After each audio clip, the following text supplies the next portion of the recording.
Due to the graphic nature of this case, the following episode contains material that may be uncomfortable, upsetting, and unsuitable for some audiences. Listener discretion is advised. April 12th, 1981. Cabin number 28, Keddie Resort, Plumas County, California.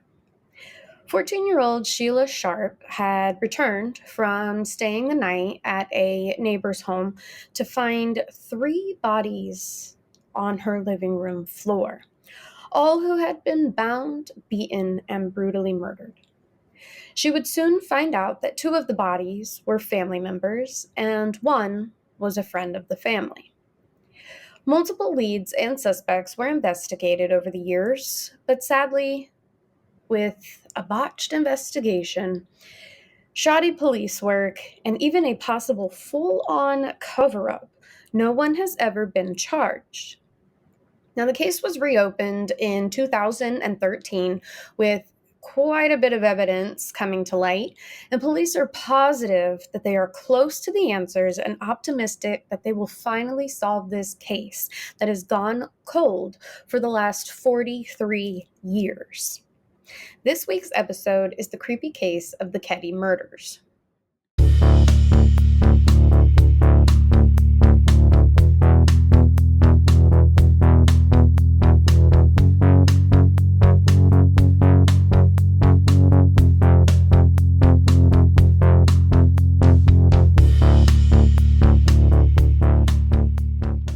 Hello, fellow fiends. Welcome to another episode of Creepy Cases and Spooky Spaces. I am your host, Cassie Opea. Don't forget, you can find me every Tuesday with new episodes of the creepiest and spookiest content. If you subscribe to the Patreon or the Spotify podcast page, which you can do for as little as $5 a month, you get access to bonus content every other week. You get a merchandise discount good for any purchase in the Wick and Faye shop at pizzaandpigtails.com. You also get my undying love and appreciation. And just as a thank you, you will get a welcome to the dysfunctional family full of creepy cases and spooky spaces merchandise. If you are looking to support without subscribing, I do have a Cash App and a Venmo. I also have a PayPal if anybody wants to go that route, where you can submit however much or however little you want. Everything is appreciated, and everything does go right back into the podcast. It is only used for, I just want to be transparent. Everything that comes for the podcast goes right back into the podcast.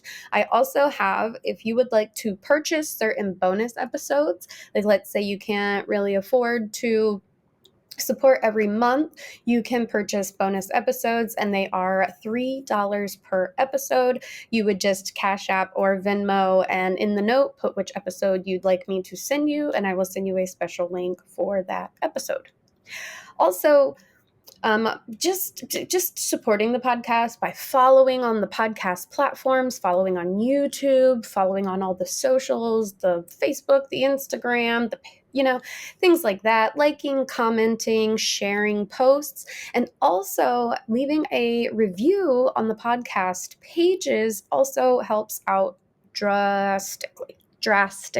I almost said dramatically, and then it all came out anyway. Also, if you are interested in any of the merchandise on the Wick and Faye shop, that's also a way to help out the podcast. And if you're a small business like myself, or a big business, because like I've said in the past, I don't discriminate, and you're looking for a fun new way to get your content or your products out there, I do have some space in future episodes, and that is always helpful as well. So if you're interested in teaming up or having an ad on a future episode, send me an email at creepycases.spookyspaces@gmail.com, and I'll send you a list of my budget-friendly ad options. Also, if you would like to sponsor an episode, that is in there as well. So without further ado, now that all the business side is out of the way, let's go ahead and get into today's creepy case. Now, In July of 1979, 34-year-old Glenna Susan Sharp, known as Sue, separated from her abusive husband, James. She packed up her entire life, including her 5 kids, ranging in age from 3 to 13, and moved across the country from Connecticut to the Northern California town of Quincy, where her brother Don lived. She rented a small trailer at the Claremont Trailer Village. Now, in the 70s and 80s, Plumas County wasn't the nicest area. It was slightly run down and violence was high. But Sue was determined to get a fresh start for her kids and herself and to just get their lives back on track. The following fall of 1980, Sue and the kids moved to Keddie, California, a small and rather quiet rural railroad town in the Sierra Nevada mountains. And it actually wasn't that far from Quincy, where they had been living in the trailer. It was maybe, I think it was actually under 10 miles. But the Keddie Resort was a vacation spot that was kind of dying out, so the owner decided to rent to year-round residents as well, which I feel that makes sense. So after actually the sheriff, Sylvester Douglas Thomas, vacated his home, Sue and her family moved in. Now, cabin number 28 was much larger than the trailer, and even though times were still tough, the kids settled in pretty nicely. They were friendly with the neighbors, they had a forest nearby to explore, a stream to splash around in, and even railroad tracks behind the property that they would often play on. Now, I know that sounds kind of weird. Oh my gosh, they have railroad tracks to play on, but they were responsible and got out of the way if a train came. Now, Johnny, the oldest, who was now 14, took an unfinished room downstairs just off the basement. And although he didn't have an indoor staircase or his own bathroom, and he had to use the outer staircase to enter into the home, he was happy to just have his own space and be a little more independent. The 9-year-old Rick and 4-year-old Greg shared a bedroom just off the living room at the front of the home, while Sue and her 11-year-old Tina, her youngest daughter, were sharing a room in the back of the cabin. Now, at this time, Sheila Sharp was 13 years old, and she had actually been living in Oregon while she was waiting to give birth. Now, the baby was given up for adoption, and Sheila moved back home with the family in early 1981. She would share a room with her mother and sister, but Sue would often let the girls have the room while she would sleep out on the couch. Now, Sue did her best to provide for the family. She received $250 from the Navy every month, food stamps, and even a stipend that she received for being enrolled in SETA, which was a federal education program. Now, Sue was described as quiet and reserved, kind of kept to herself mostly, but she was friendly with the people in town and would try to date a little here and there. But sadly, due to her situation and having 5 kids, and the boyfriends didn't really last long. A relationship had recently ended in late March of 1981. Now, Saturday, April 11th, 1981, was a busy day for the Sharp family. Around 11:30 a.m., Sue, Sheila, and Greg went to pick little Ricky up from baseball tryouts in nearby Quincy, and this was where they ran into John and his friend Dana Wingate, and they were actually headed back to Keddie, so they all kind of piled in the car and rode home together. Now, around 3:30 p.m., John and Dana hitchhiked back to Quincy to meet up with some friends. Sheila was to be spending the night next door in cabin 27 with the Seabolt family, and Tina actually went to hang out with her for a little bit and watch some TV with the Seabolt family as well, and she returned home about 9:30. Now, Rick had a friend, 12-year-old Justin Eason, sleeping over, and Justin had just recently moved from living with his dad in Montana to Keddie, where he would live with his mom and stepdad, Marilyn and Martin Smart, and they lived in cabin 26. So, as you can kind of put together, Keddie was a pretty tight-knit community. Everyone knew each other, everyone was friends, the parents got along, the kids all played together, and it's said that people rarely locked their doors.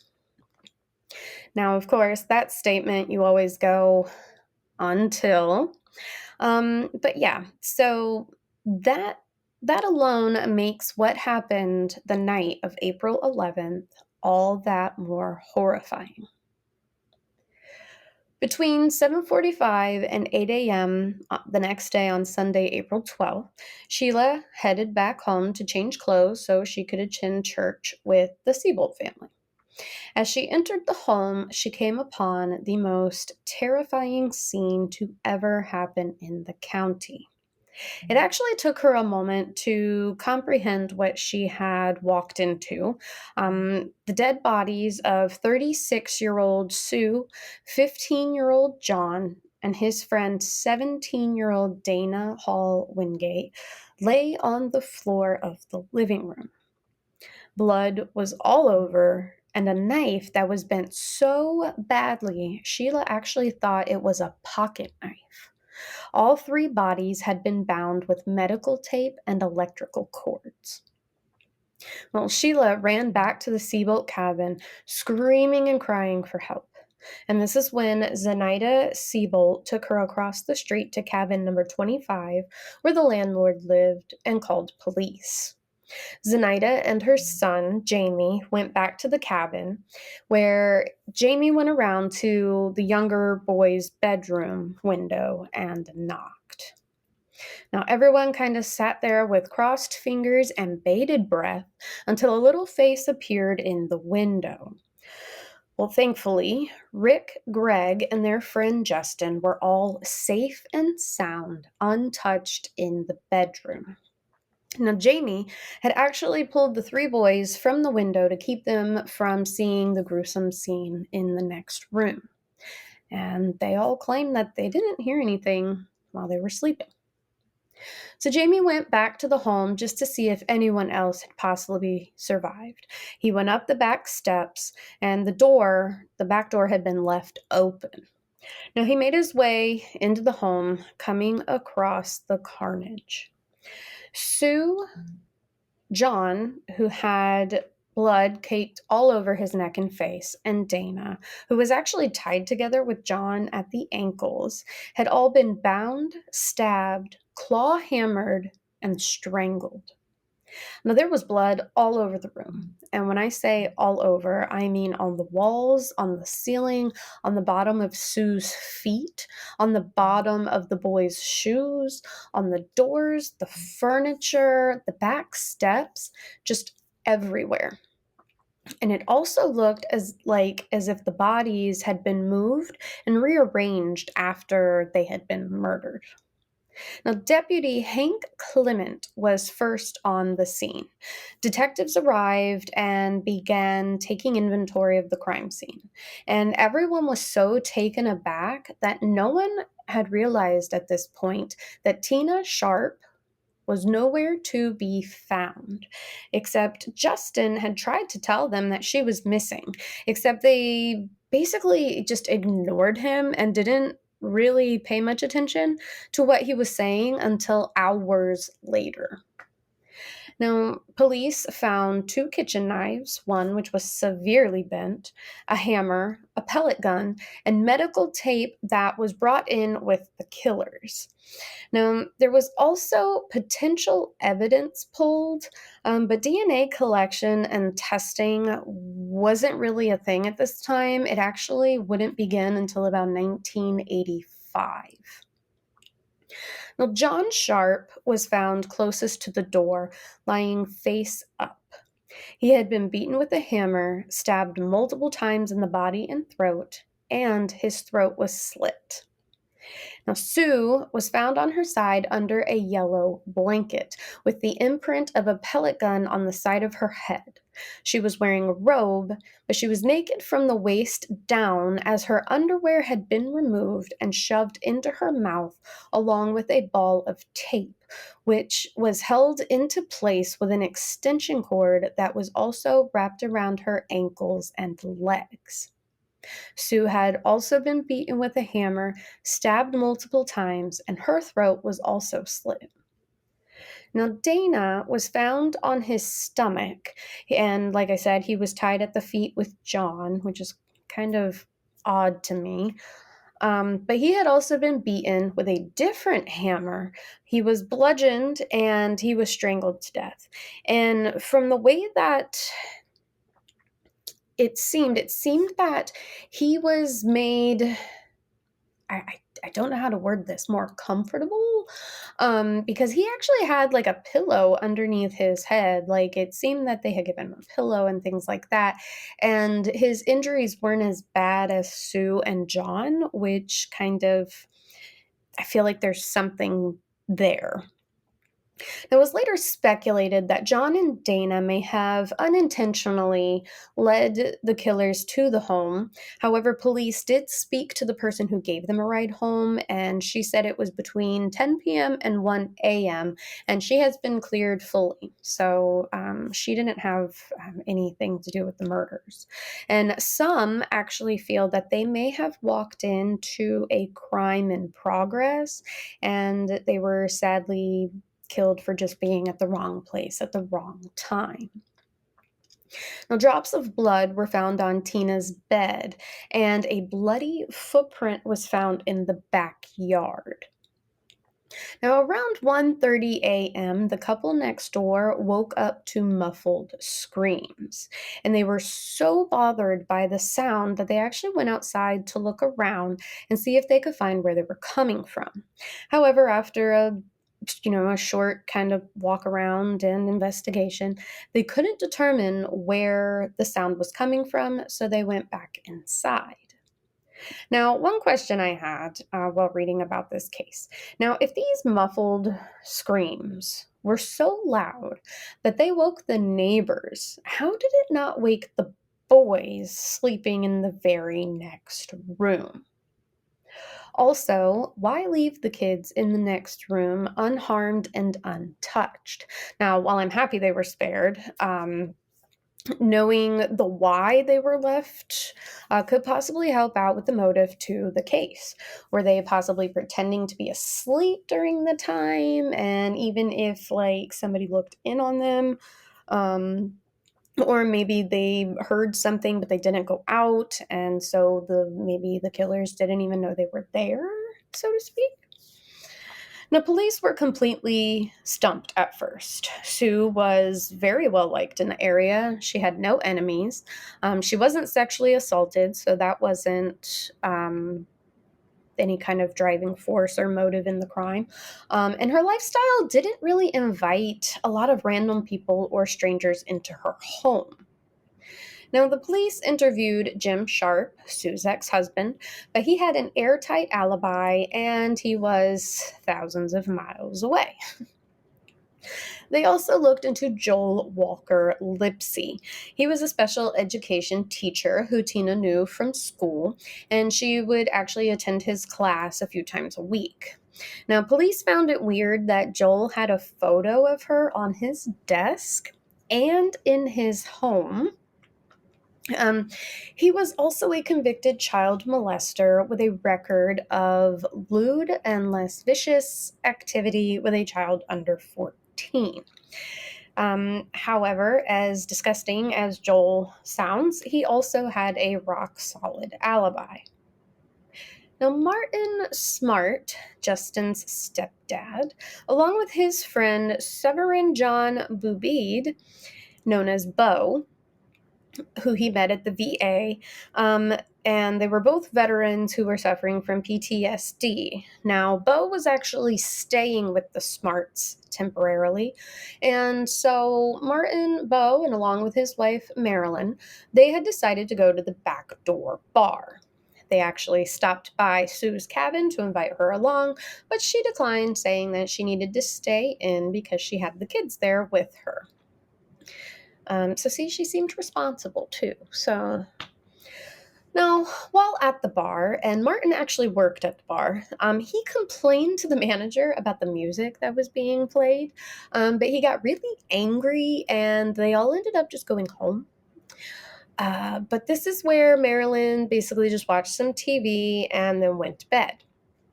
So Martin apparently was still riled up about the music, called the bar to complain again about the music being played, and then he and Bo decided to go back to the bar. All right, okay. Now, both Martin and Bo had extensive criminal records, and both were known to have pretty bad tempers, but neither of them were charged.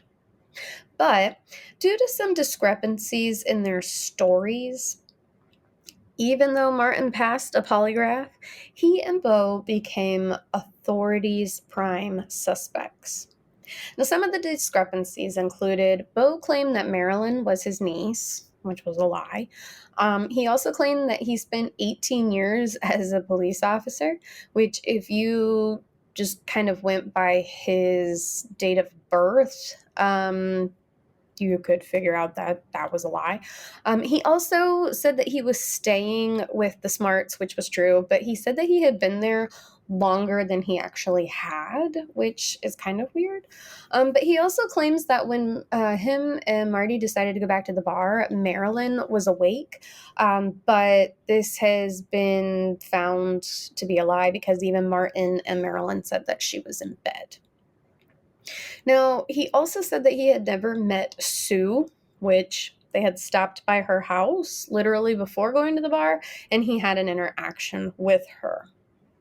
Now, in additional interviews, Marilyn told police that she and Martin had split the day after the murders because he was short-tempered, violent, and abusive. And she stated that she was actually she had actually been trying to leave him for quite some time, but she wasn't really, it's just one of those things where sometimes you have to bide your time before you can leave.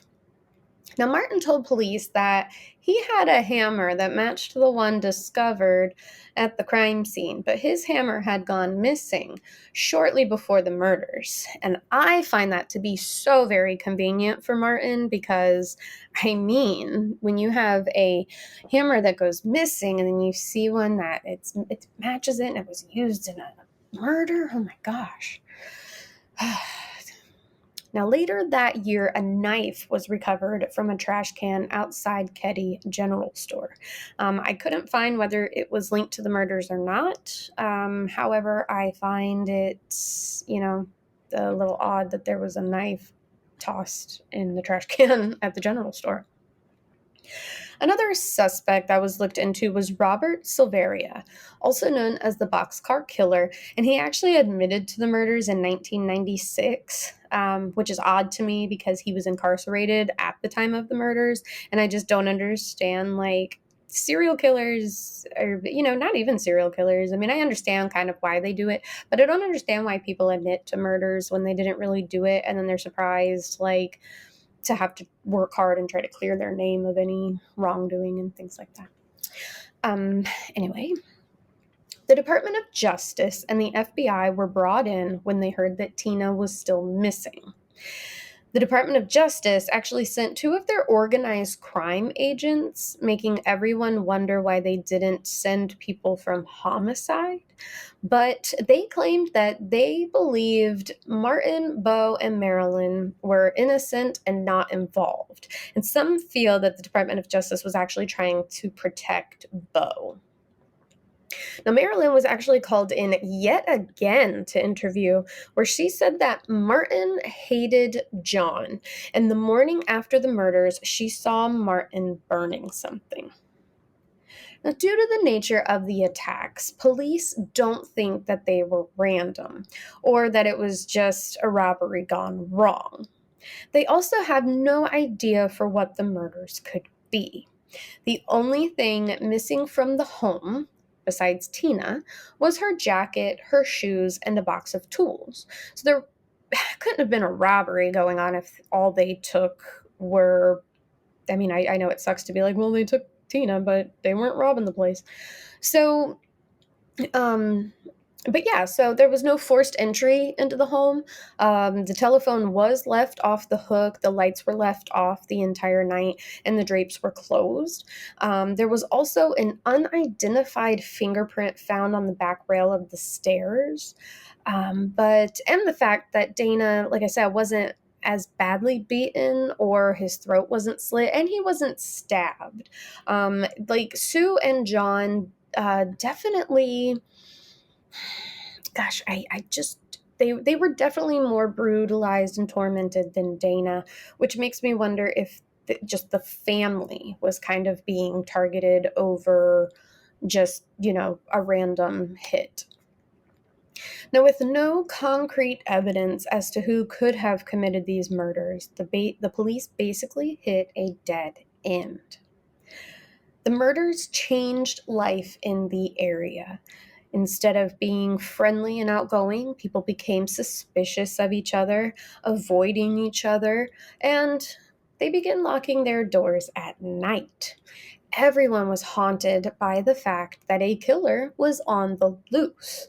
A lot of people also lost faith in the police department and wondered why, with some aspects of the evidence, how they didn't have even anyone just arrested. They had nothing.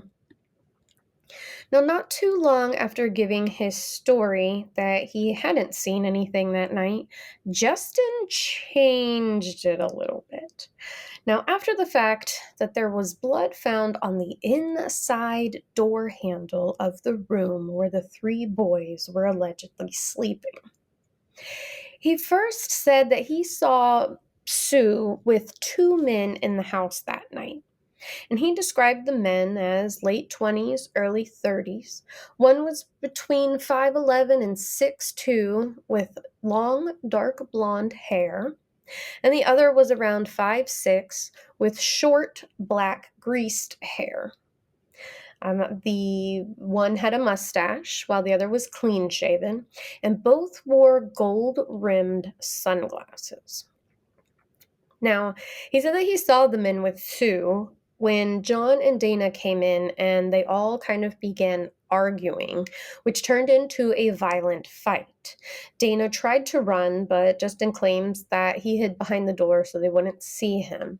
But he claims that Tina had come in after being woken up, and one of the men took her out of the back door. Now, Justin later changed this story. He says that this was just a dream. He dreamed the entire thing. And this all took place on a boat, which he thinks was because they had been watching The Love Boat before they went to bed. Okay. Now, he said that when the fight broke out, one man threw John overboard and then threw Dana overboard. He said that he then saw a body covered in a sheet laying on the bow of the boat, which he went to help, and he found that it was Sue, who had a knife cut in her chest. Now, Sue was stabbed in the chest, and that he had tried to patch it with a rag, but it just didn't help. Now, it's kind of odd as to how similar this story could be to what happened, but did Justin see something and he's trying to say that he didn't, but he's trying to kind of tell them, like, hey, this is what happened, but it was just a dream, but hey, this is what happened, you know? 3 years later, in April of 1984, a skull and some bones were found in Camp 18 near Feather Falls. Now, when I looked into the case, different sources had Feather Falls at different distances. Some said it was 30 miles, some said it was 50, some said it was 100. It's actually right around like 80, 82 miles from Keddie. And next to the skull that was found was a child's blanket, a blue nylon jacket, a pair of jeans with the back pocket missing, and an empty surgical tape dispenser. Before they even knew that the skull belonged to Tina, they had to use her dental records. But an anonymous caller called in and said, quote, I was wondering if they thought of the murders up in Keddie, up in Plumas County a couple of years ago, where a 12-year-old girl was never found. Now, the thing about this is Feather Falls, or the Camp 18 part of Feather Falls, is quite difficult to find. And even people using maps, like when the police went to investigate the skull being found, they even had trouble finding the place. And they were using, now I get it, it's 1984, but they had, they had some of the technology back then. But even someone who said that they've been there before had trouble kind of getting back to it. And the person who claimed to have found the skull said that he was just out there collecting bottles. And this place is kind of secluded and way off the beaten path. So it's very unlikely that somebody was just out there looking for bottles in the middle of basically nowhere. Now, this call was actually still sealed in the case files and untouched in 2013 when the case was reopened, which is kind of odd to me. But they are currently, well, as of whenever I guess when this research was published, they are running it through voice trackers and trying to see if they can match the voice or if they can recognize the voice. Now, Mike Gamberg, a Plumas County Sheriff investigator, he actually knew the family and their children played together. He was John's martial arts instructor, and he reopened the case with revived evidence. And he's holding on to a promise that he's going to keep this case going. He's going to try his hardest to solve it. But he didn't get to work the case in 1981, and he said that he was actually told that he would be fired if he went anywhere near it, which that sounds to me like really suspicious. Like almost like if when you're watching a movie and you can tell that, the sheriff is corrupt and he's, trying to cover things up or hide something, some kind of whatever, and he tells the rookie cop or the one detective, hey, stay away, but then he, secretly solves it anyway, and it turns to find out that it's all, anyway. But yeah, so that sounds suspicious to me. So he brought into account that Martin admitted to the murders during a counseling session at the VA. Now, he told the counselor, quote, I killed the woman and her daughter, but I didn't have anything to do with the boys, end quote. He also told the counselor that passing the polygraph was easy. And like I said, you know my stance on polygraph. And if you don't, polygraphs are not based on fact. They are based on all emotion. There are plenty of people who failed polygraphs who were telling the truth. And there are people who have passed them who were lying through their teeth. So they're not admissible in court due to this reason. And I mean, I get it. I get you can use it kind of as a tool when you're doing interviews, or, you can use it as kind of a scaring or like a threatening or whatever, but they're not useful. He did tell the counselor that he killed Sue because she was trying to convince Marilyn to leave him. Then he took and killed Tina because he was worried that she would identify him later on. He also made the comment that his stepson, Justin, could have seen something without me detecting him. Now, what's sad is when the counselor told police this information, police literally pushed it off and called it hearsay.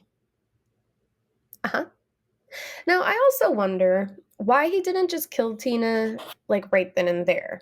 If your biggest problem is that she's going to identify you later on, why would you take her so far from the house too? Like what, like why?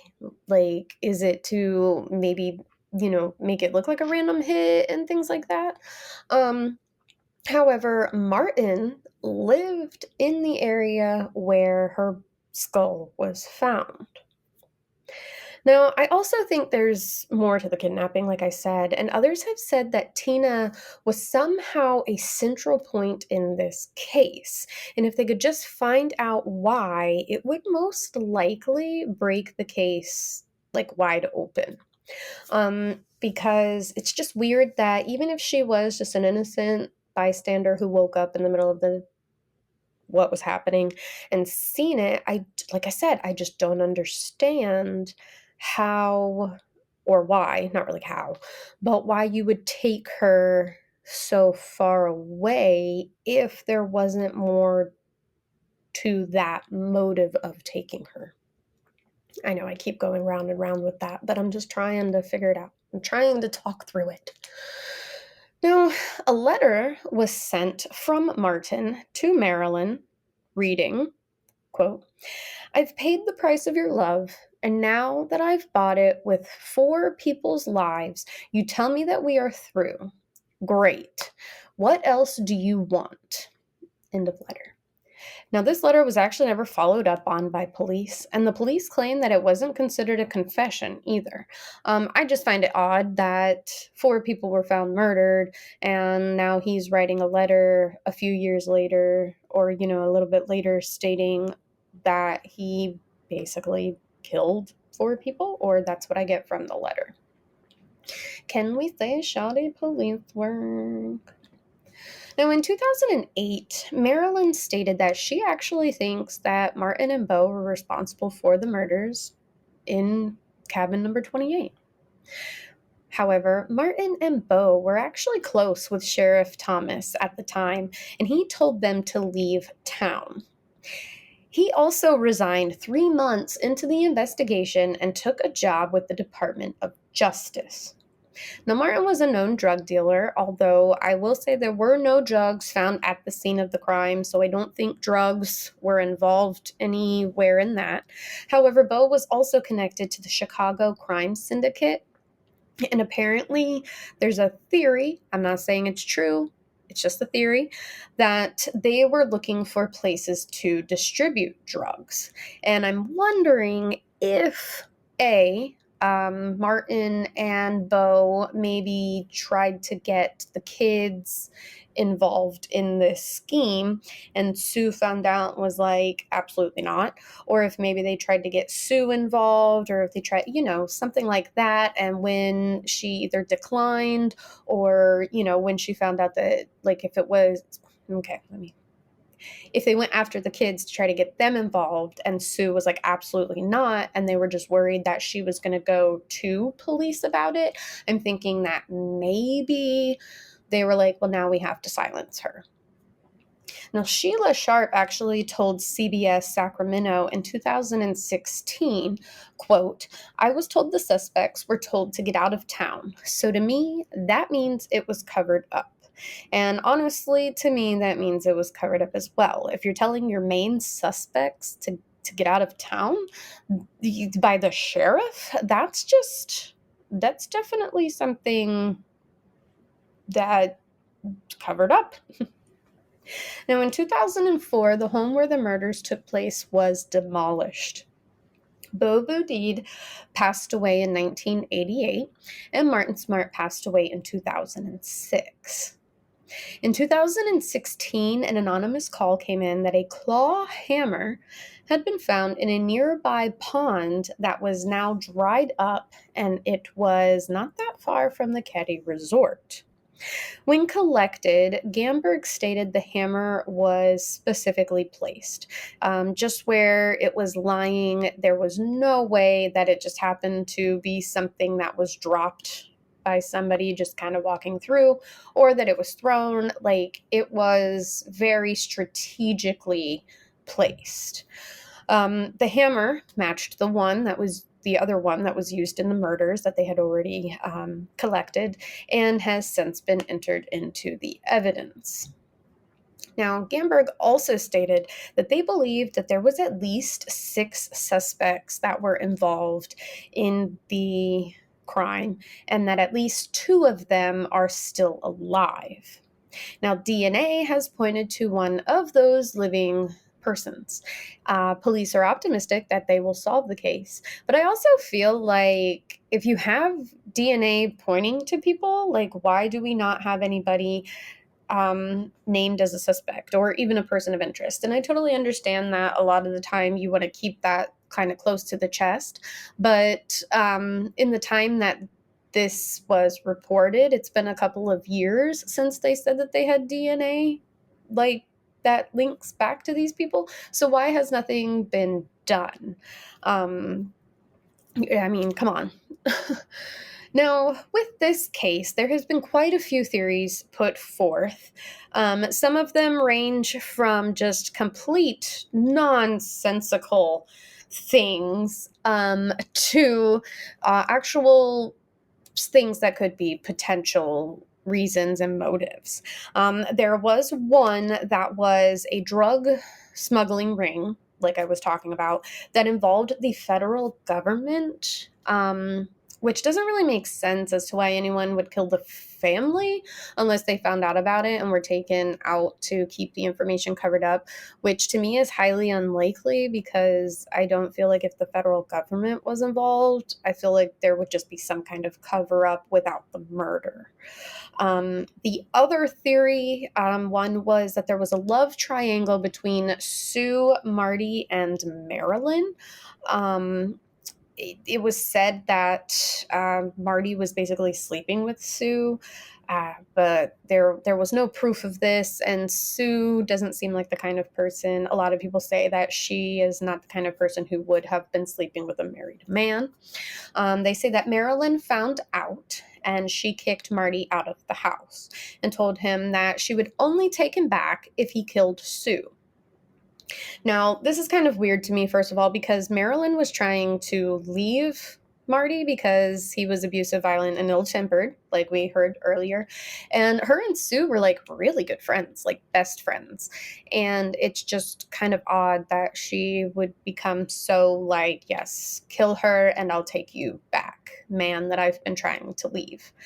But that one just doesn't sit right with me.